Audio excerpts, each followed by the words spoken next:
Hey, welcome back to Tiny House and Off-Grid Resources, the channel where we rebuild, recycle and remake. I've just started a series over the last few weeks that I'm calling the Naked Blacksmith. And no stage are you going to see with my clothes off. By naked, I mean I started with nothing. Like when Arnold Schwarzenegger dropped out of the sky in Terminator naked into the street with no clues. That's me. I fancied the idea of doing a bit of blacksmithing. I'd had no experience. I had none of the equipment, so I had to set up from absolute scratch. And over the last 2 weeks, I think I've done rather well. I've got myself an anvil. I've built 2 forges from scratch.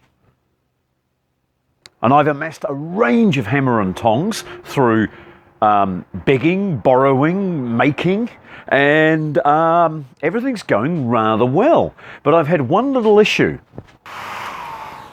The wee hairdryer that I've been using as a blower on my forge is glued together. It's non-serviceable. I can't get inside to defeat the over temperature switch.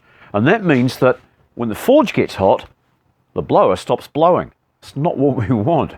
So although this has been working well, it doesn't keep going when the fires gets hot. So I've got to find an alternative.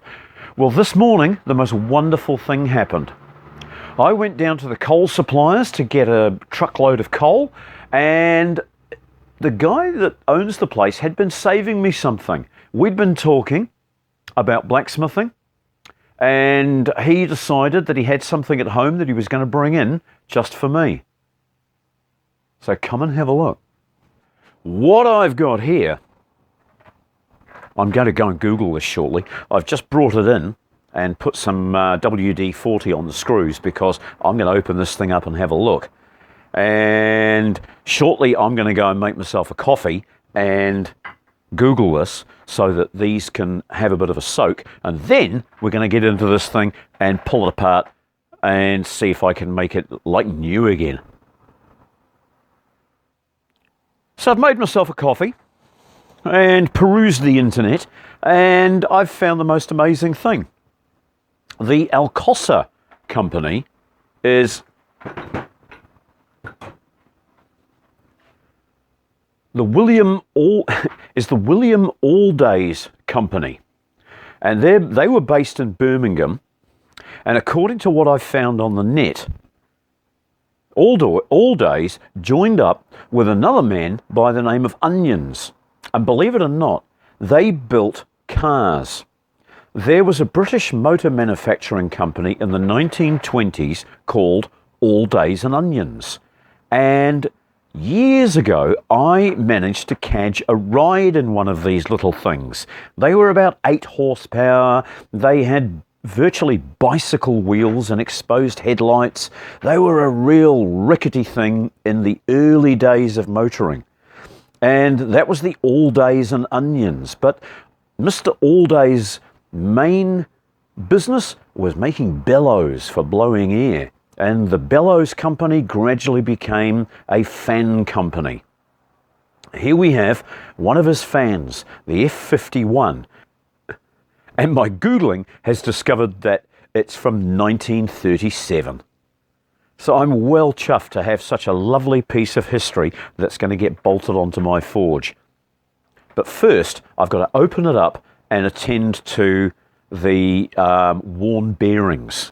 So to undo these screws that have probably been done up for the last 70 or 80 years, I'm going to turn to my impact driver. An impact driver is a tool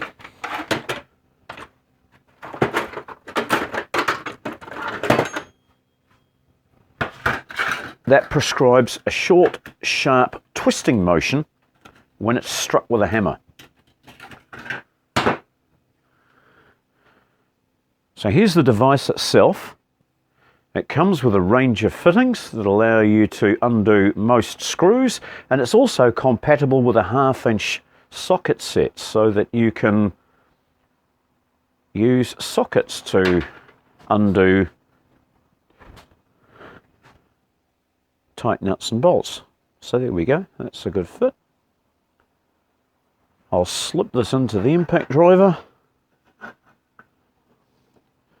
put the camera in a place where the vibrations aren't going to knock it over, and we'll give these screws a light tippy tap and see what we can achieve. Now, it's a good idea to use a good sized hammer, so I'll use a 1 pound hammer. Make sure that this is in its undoing mode and not its doing up mode, and let's see how we go.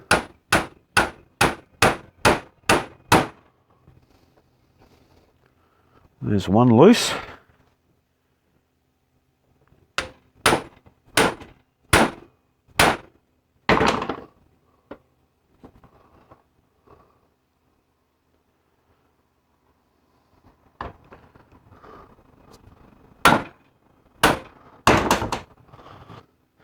Yeah, it's certainly firm. I can feel that this has been done up for a very, very long time.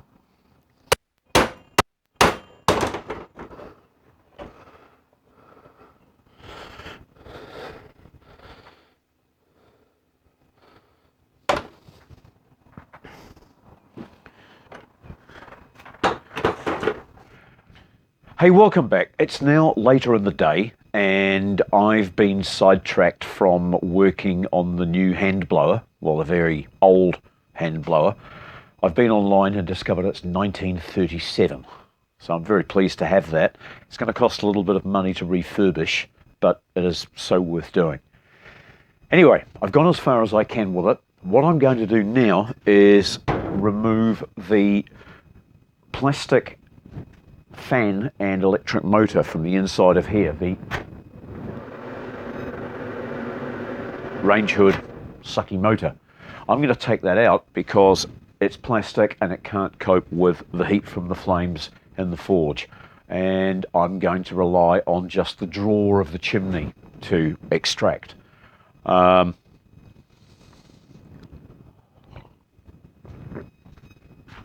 Let's have a look and see how we're going to do it. I imagine it's a bunch of screws inside. So this range hood that I've got came from the dump shop. It was just sitting in the scrap stainless steel pile, and it still had its plug on it, so I plugged it in and stood well back, brushed my toe against the casing to see if it was live, you know, did all the proper tests, and then I discovered that the motor didn't work.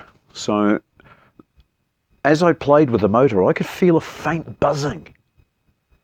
And when I felt that faint buzzing, I realized that the motor was trying to go, and what it was it hadn't been cleaned properly, and it was gummed up, or it's been just parked up for quite a few years, and the motor was lightly seized.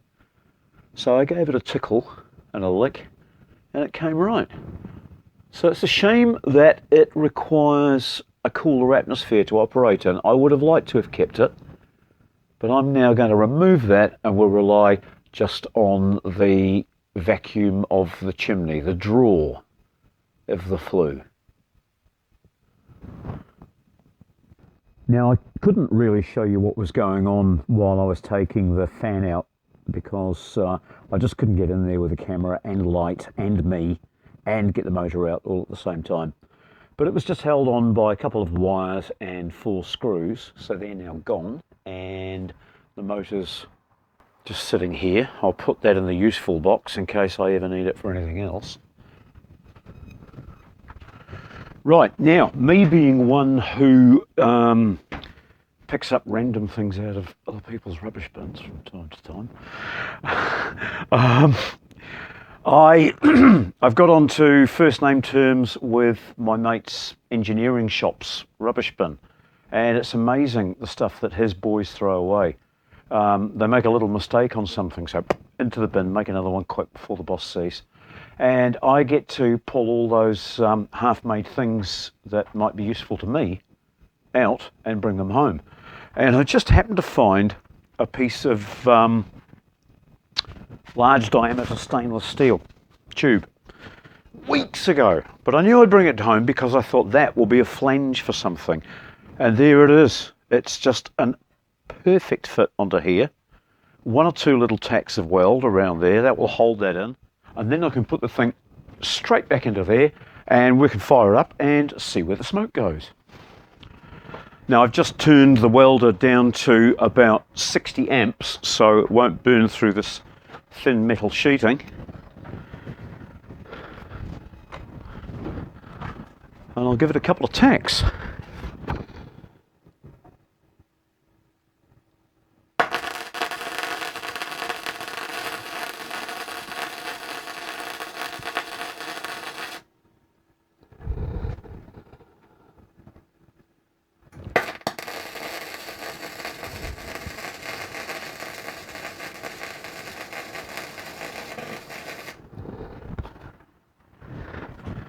One more on the back.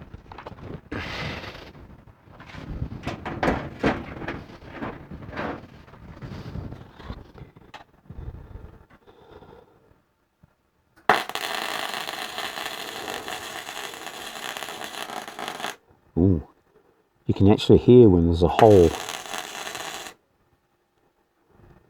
There we go. I'll give it one more over here just for symmetricity's sake. Is that a word I just invented? Symmetricity.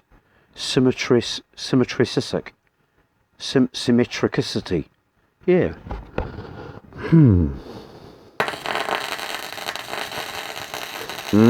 Chicken fat.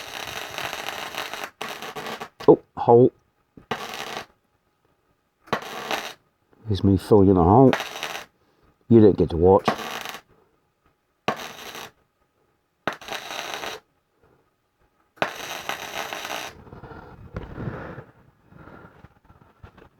Luckily I'm not a welder, otherwise that would cost me a dozen of beer. Right, now for some reason this stuff's frightfully expensive, but it's also incredibly good. And I'm going to, and it's used for, it's a steel foil tape with extreme adhesive on it that's used for sealing up ducting. And hey, what am I doing? I'm sealing up ducting. I think this is the first time that I've ever used this for its intended purpose.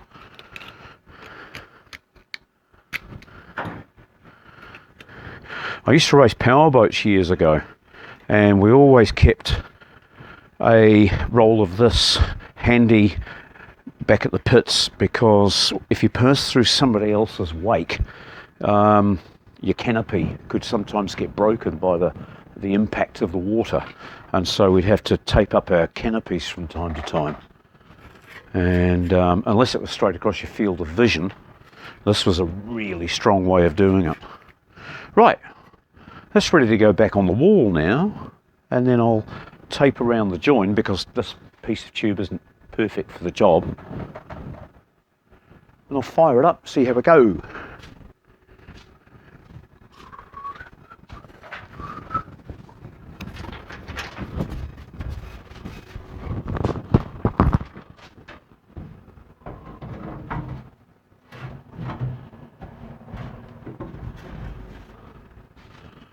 Right, bit of tape around the join.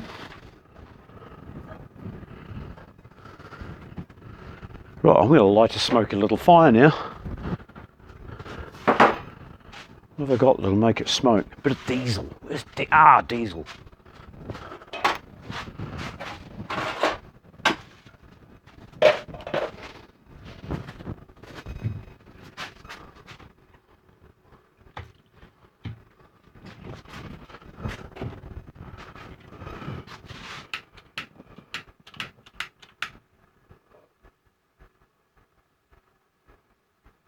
Dozy diesel. It's good. It's very, very safe for fire lighting. It helps no end, but it's never ever going to go woof in your face.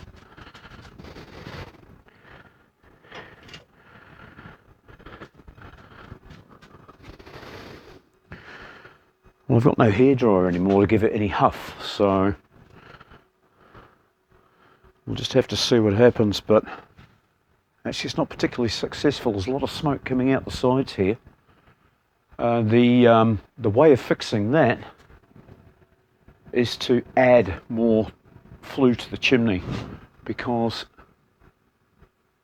the longer your column of hot air is, the more pull it has. In fact, it's not warm yet, so in a moment when it warms up, it might just change and stop piling out of here.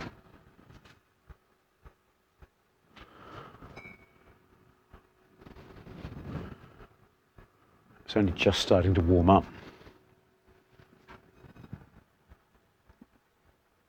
But it is behaving better. Come and have a look. Well, there you have it. That's two quick little projects. A nice forge fume extractor at no cost at all, and of course that beautiful blower from 1937 that I'm going to be fully refurbishing in a future video in just a week or two. So if refurbishing and recycling and rebuilding is your kind of thing, why not subscribe to the channel? And while you're down there, give the old like button a tickle too.